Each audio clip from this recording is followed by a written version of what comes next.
আমাদের মা বাপ ঠিক আছে, আমাদের চিন্তা নাই। যাদের মা বাপের ঠিক নাই তাদের চিন্তা আছে। নমস্কার বন্ধুরা, কাদের বাপ মায়ের ঠিক নেই, যাদের বাপ মায়ের ঠিক নেই তাদের কি বলে, এসব নিয়ে নেতারা ভাবুন। কিন্তু যাদের কথার ঠিক নেই, যাদের কথা সময় সময় পাল্টে যায়, তাদের কি বলে? তাদের বলে ভণ্ড, ডাফার।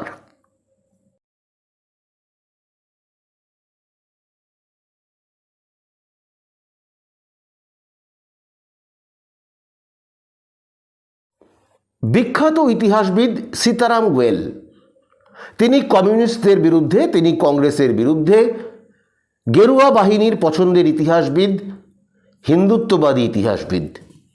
তিনি কি বলেছিলেন?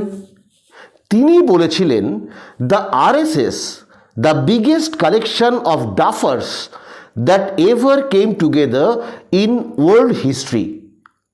আরএসএস দুনিয়ার ইতিহাসে ভণ্ডদের সবচেয়ে বড় ভাণ্ডার। বলেছিলেন, Hindu society is doomed unless this RSS BJP movement perishes. RSS বিজেপিকে ধ্বংস করতে না পারলে হিন্দুদের সর্বনাশ হয়ে যাবে। কাণ্ড বুঝুন, আরএসএস বিজেপি হিন্দুত্ববাদের ঘোড়া ছটাচ্ছে, আর তাদেরই কিনা খিস্তি করছেন হিন্দুত্ববাদীদের নয়নের মণি ইতিহাসবিদ। নরেন্দ্র মোদীরা অবশ্য তাতে দমছেন না। ये कमंडिया गठबंधन, ये इंडी अलायंस उस सनातन संस्कारों को, परंपरा को समाप्त करने का संकल्प लेकर के आए हैं। এই দিন কয়েক আগে তামিলনাড়ুর মুখ্যমন্ত্রী এম.কে. স্ট্যালিনের ছেলে উদয়নিধির একটা কথা নিয়ে তোলপাড় শুরু হয়ে গেছে। কি বলেছিলেন উদয়? বলেছিলেন, সনাতন প্রথা সামাজিক ন্যায় ও সাম্যের বিরোধী। কিছু জিনিস আছে যার বিরোধিতা যথেষ্ট নয়, তা নিশ্চিহ্ন করা দরকার। যেমন করোনা, ম্যালেরিয়া, ডেঙ্গির বিরোধিতা নয়, তাদের নিশ্চিহ্ন করা দরকার, তেমনি সনাতন আদর্শকেও মুছে ফেলা দরকার।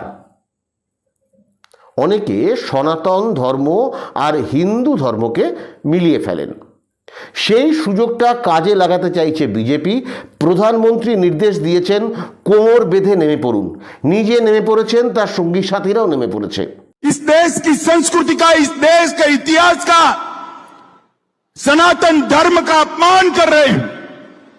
इंडी अलायंस के दो प्रमुख दल डीएमके और कांग्रेस पार्टी, इनके बड़े नेता, एक वित्त मंत्री का बेटा और एक मुख्यमंत्री का बेटा, वो कह रहे हैं सनातन धर्म को समाप्त कर देना चाहिए।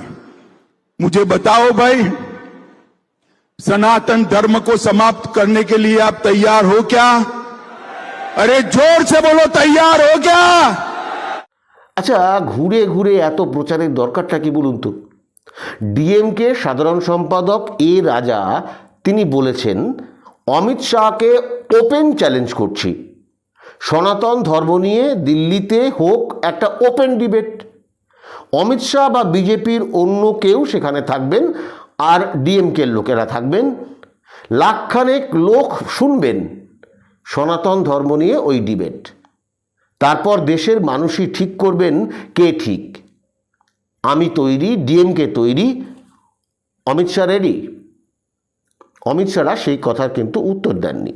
তামিলনাড়ুতে এই সনাতন ধর্ম, আদতে যেটা ব্রাহ্মণ্যবাদ, তার বিরুদ্ধে লড়াইটা শুরু হয়েছিল অনেক বছর আগে।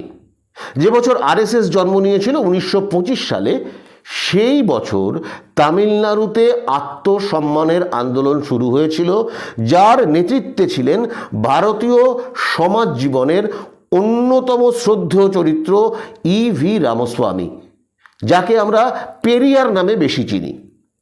সেই পেরিয়ারের আন্দোলনের হাত ধরেই আজকের তামিল সমাজ, তামিল রাজনীতি সেটার জন্ম নিয়েছে, সেটার আকার তৈরি হয়েছে। সনাতন ধর্ম সম্পর্কে বি.আর. আম্বেদকর কি বলেছিলেন সেটাও পড়ে দেখতে পারেন। উদয়নিধিরা, ডিএমকে, তারা নির্দিষ্টভাবে সনাতন ধর্ম বলতে ওই ব্রাহ্মণ্যবাদকে বোঝাতে চেয়েছেন। উদয়নিধি স্পষ্ট বলে দিয়েছেন, সনাতন প্রথা যুগ যুগ ধরে জাতপাত ধর্মের বেড়াজালে বেঁধে দলিত ও পিছিয়ে পড়া শ্রেণীকে পায়ের নিচে রেখেছে। একে নিশ্চিহ্ন না করলে মানুষের সার্বিক উন্নতি সম্ভব নয়। তাই আমি আমার বক্তব্য থেকে সরছি না। অনেকে জানেন না, তামিলনাড়ুতে পুরোহিত তৈরির স্কুল আছে। সেখান থেকে 3 জন মহিলাকে বেছে নিয়ে তাদের নাম প্রকাশ্যে ঘোষণা করে দিয়েছেন তামিলনাড়ুর মুখ্যমন্ত্রী স্টালিন। তাদের 3টি মন্দিরে পুরোহিত হিসেবে নিয়োগ করা হবে।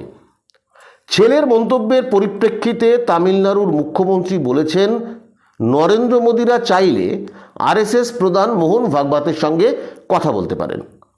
সত্যি উদয়নিধি যে কথাটা বলেছেন সেই কথাটাই আবার গত 7ই সেপ্টেম্বর নাগপুরে একটা অনুষ্ঠানে বললেন आरएसएस এর প্রধান মোহন ভাগবত। देश में सामाजिक विषमता का इतिहास रहा है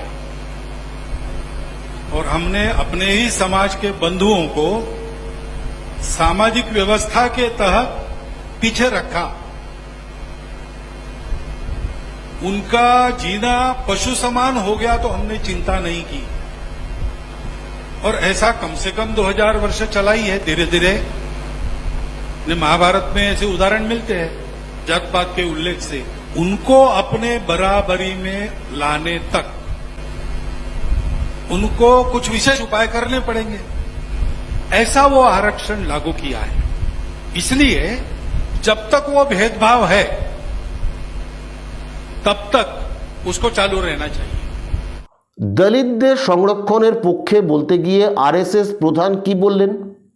তিনি বলছেন 2000 বছর ধরে নিম্ন বর্ণের লোকেদের ওপর অত্যাচারের ফলে তারা পশুদের মতো জীবনযাপনে বাধ্য হচ্ছেন।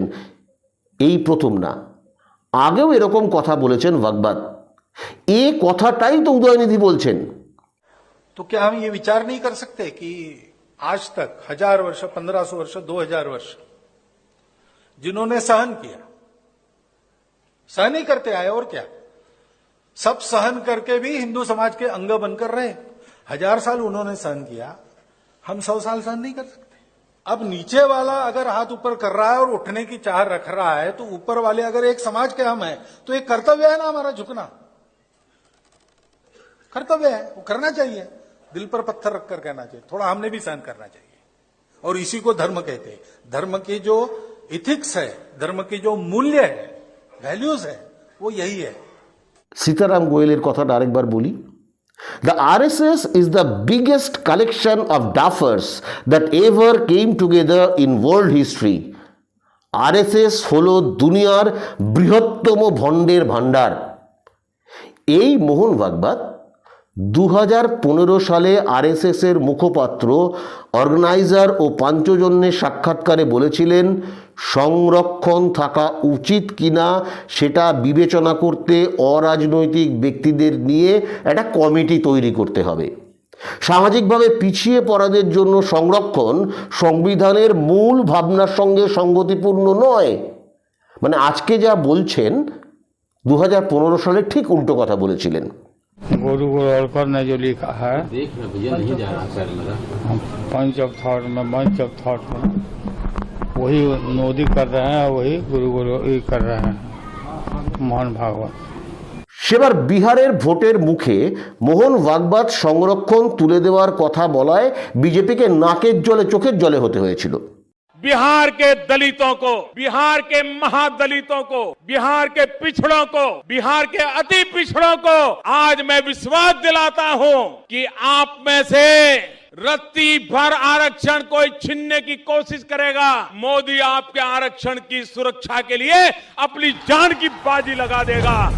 बीजेपी और आरएसएस के डीएनए में, उनके डीएनए में रिजर्वेशन जो है उनको चुभता है और वो किसी ना किसी तरीके से उसको खत्म करना चाहते हैं। रिजर्वेशन को हम कभी नहीं मिटने देंगे, चाहे मोदी जी सपना देखें, मोहन भागवत सपना देखें, हम उसको नहीं होने देंगे। এখন মোহন ভাগবত বলছেন 2000 বছর ধরে উঁচু ধর্মের নির্যাতনে নিচু বর্ণের হিন্দুরা পশুর মতো থাকতে বাধ্য হচ্ছেন। সে কথা বলতে গিয়ে 7ই সেপ্টেম্বর নাগপুরে অগ্রসেন ছাত্রাবাসের অনুষ্ঠানে একটা গল্প শোনান আরএসএস প্রধান। एक बार ऐसे हुआ अपने समाज में जात पात का बहुत भेद है, सहभोजन का कार्यक्रम और भोजन शुरू चैलेंज दिया था कि आप ऊंची जाति के लोग हमारे साथ भोजन नहीं कर सकते। भोजन बना, हम तैयार है, भोजन बना, बैठे, भोजन दिया गया, देखते हैं तो वो मांस है, लेकिन अब उठेंगे तो लोग कहेंगे जो हम कहेंगे आपको हमारा नहीं चाहिए, तो कुछ नहीं, बैठे रहे सब शाकाहारी लोग, जो खाना शुरू किया उस पर से एक जवान तेज कार्यकर्ता विरोध में भी तेज होता है। उसने कहा देखो अभी हमने इसमें गाय का मांस डाला है, आपके 42 पीढ़ी नरक में जाएगी। तो उसमें जो भोजन करने वालों के बुजुर्ग थे उन्होंने कहा कि देखो सदियों से आप और हम लोग अलग रहे, अब आपके जुड़ने के लिए अगर 42 पीढ़ी हमारी नरक में जाती है तो हमको मंजूर है।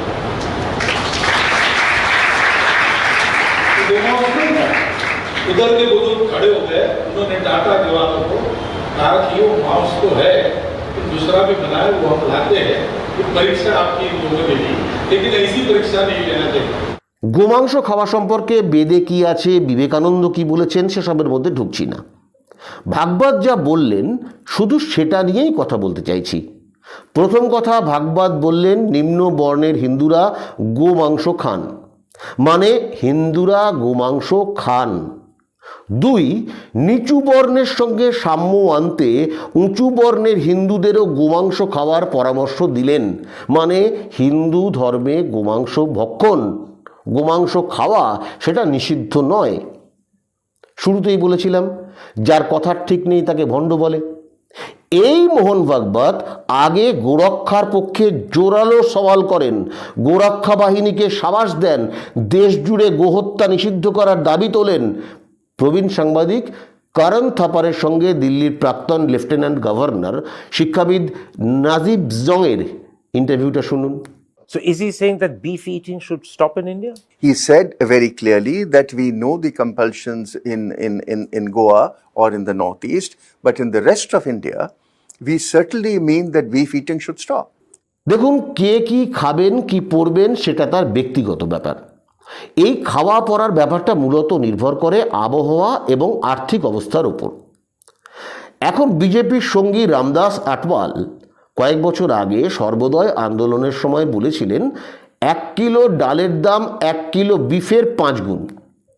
1 কিলো ডালে 4 জনের পরিবারের এক বেলা চলে, 1 কিলো বিফে চলে 5 দিন। गाय कुछ लोगों के लिए गुनाह हो सकती है, हमारे लिए गाय माता है, पूजनीय है। For example, I eat beef. I am from Arunachal Pradesh. Can somebody stop me? Narendra Modi আর তারই মন্ত্রিসভার সদস্য কিরেন রিজিজু তারা দুজন দুটো কথা বলছেন, ভণ্ডামি। আমি কথা বলছি ধর্ম সম্পর্কে। সত্যি কথা বলছি, ধর্ম সম্পর্কে আমার খুব বেশি জ্ঞানগম্যি নেই, আর ধর্ম খুব সংবেদনশীল একটা ব্যাপার। কিন্তু আমি আমার বোঝা দিয়ে বুঝতে পারি এরা যা করছে এটা ধর্ম করছে না, এরা ধর্ম নিয়ে রাজনীতি করছে। কেউ যদি ধর্ম শিখতে চান, হিন্দু ধর্ম সম্পর্কে আলোচনা করতে চান, তিনি বিবেকানন্দ পড়ুন, রামকৃষ্ণ পড়ুন। তাদের কথার সঙ্গে এই মোদিদের কথার কোনো মিল খুঁজে পাবেন না। এরা ধর্মকে কাজে লাগিয়ে রাজনৈতিক ক্ষমতা হাতানো, রাজনৈতিক ক্ষমতা দখল রাখার চেষ্টা করে যাচ্ছে। এমন কোনো ধর্ম থাকতে পারে না পৃথিবীতে যেই ধর্ম অন্য ধর্মের মানুষকে, অন্য মানুষকে হিংসা করার কথা বলে, বিদ্বেষ তৈরি করতে পারে, তাকে খুন করার কথা বলে, এমন কোনো ধর্ম পৃথিবীতে থাকতে পারে না, পৃথিবীতে নেই। আজকে মোদিরা যাকে নিয়ে নাচানাচি করছেন, ভগৎ সিং, তিনি ছিলেন আদ্যন্ত নাস্তিক। মোদিদের যিনি গুরু দামোদর বিনায়ক সাভারকার, তিনি ছিলেন নাস্তিক। তারা কেউ ঈশ্বরে বিশ্বাস করতেন না। ধর্ম যার যার নিজের নিজের ব্যাপার। আপনি কোনো ধর্মে বিশ্বাস করতে পারেন, কোনো ধর্মে বিশ্বাস না করতে পারেন। আপনি কোনো ধর্মে বিশ্বাস করেন মানে অন্য ধর্মের মানুষকে ঘৃণা করতে হবে, তাকে খুনের ছক করতে হবে, তা হতে পারে না। এটা কোনো ধর্মীয় শিক্ষা হতে পারে না। এটা ধর্ম নিয়ে রাজনীতির শিক্ষা। এবং ঠিক সেই কাজটাই আমাদের দেশে এই মুহূর্তে চলছে, ভোটের রাজনীতির জন্য, ক্ষমতার রাজনীতির জন্য। आवाज दूर दूर तक जानी चाहिए। जय श्री राम। আমার এই ভিডিওটা, আমার কথাগুলো কেমন লাগলো সে ব্যাপারে আপনাদের মন্তব্য নিচের কমেন্ট বক্সে লিখুন প্লিজ। আমার চ্যানেল সাবস্ক্রাইব করুন, বেল আইকন ক্লিক করুন যাতে নতুন ভিডিও বেরোলেই তার নোটিফিকেশান পান। ভিডিওটি ভালো লেগে থাকলে লাইক করুন, শেয়ার করুন, চ্যানেলটিকে জনপ্রিয় করে তুলতে সাহায্য করুন। ধন্যবাদ, নমস্কার।